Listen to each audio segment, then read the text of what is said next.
Para nimo unsay kinalindutan na posisyon? Bawo lang. Para nimo sir unsay kinalindutan na posisyon? 69. Adi ba trabaho ba? Trabaho rin. Kuan. Ako wala barbero. Barbero? Oh, barbero. Para sa imo ha unsay lindot na posisyon? CEO. CEO bitaw sa company. Basta nindot na.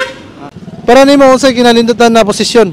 Lutang posisyon, takilid, side cut, dinanggit ba? So man dinanggit trabaho ba sa trabaho? Abi kong sakon. Lindot na posisyon. Lito to may position. So man lindot to may posisyon. Kuanas mga anak. Adi ba sa trabaho ba? Sa trabaho. CEO. Dili mga anak man to siya lito to may position baka kay anak. Mo unsay kinalindutan na posisyon? CEO. Aba karon.